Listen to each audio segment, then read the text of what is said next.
Hey, it's Corey from Sax Family Adventures. Welcome to my wet bay. Today, we're going to try to accomplish two things. So that's the first thing that I want to accomplish is getting the pressure regulator installed in line of the system. And then the second thing that I want to accomplish is to simplify my tank flush for the Blackwater cleanout. So the tank flush for the Blackwater cleanout is right here, and that's just a standard female hose connection. So what I plan to do is, if you can see here, the current setup has the fresh water coming out of the hose reel and heading back into the coach, and you can see that little brass fitting back there is actually an anti-siphon or a check valve to keep anything from coming backwards through the system.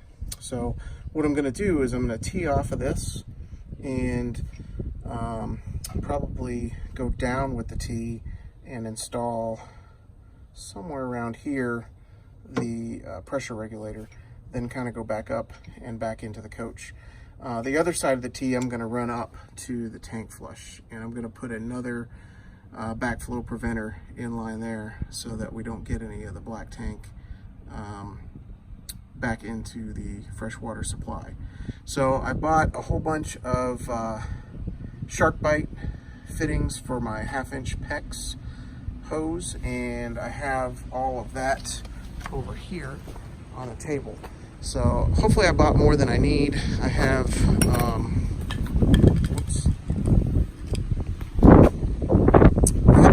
15 feet of this 1/2-inch PEX pipe, and I have a cutter. And these SharkBite fittings, you don't need any tool to put them together. So I have several 90 degrees. I have some adapters that will hopefully adapt to this. I have a check valve, and I have several of these 1/2-inch PEX to a shutoff valve to a male hose connector. So I'm hoping that I can make all this work, and we're going to get started.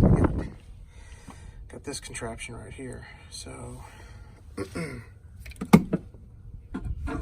see if I prop this up right here. So this is my incoming water from the hose reel.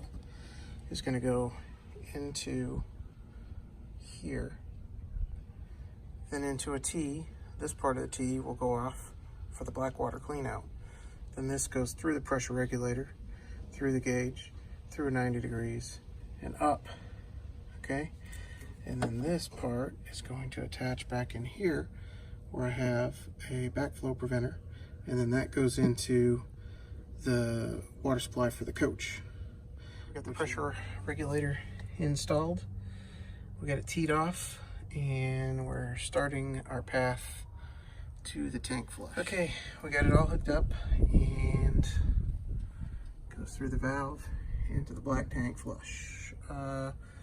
Probably going to try to secure it a little bit better, but right now I'm going to go ahead and turn on the water and see if it leaks. All right, no leaks. Looks like we got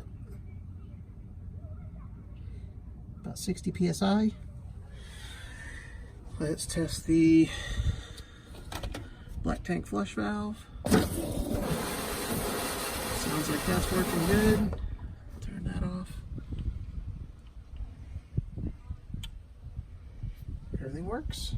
I made a couple things. I secured it to the wall there, and then I added the check valve that I forgot to install to prevent any backflow from the black tank flush into the freshwater system. So it's all done. I would like to secure it just a little bit better, but it really can't move where it's at. So we're gonna run with it like this for now and see. Thanks for watching today. I hope this helped you out. I know everybody's wet bay is a little bit different. Just maybe this will give you an idea. Just to give credit where credit is due, I got the idea from David Bott at Outside Our Bubble. I did mine a little bit different than his, even though we have the same coach. Just more than one way to skin a cat, so to speak. Tune in every week for new, fresh content. We hope to get some adventure in there, but we're going to do a lot of how-tos and tips about RVing. Doesn't necessarily have to be a motorhome. Could be a pull behind, a fifth wheel, or anything of the like. Please leave me some comments. Tell me what you liked, what you didn't like. Tell me how you would have done it differently, or if I did it the way you would have done it.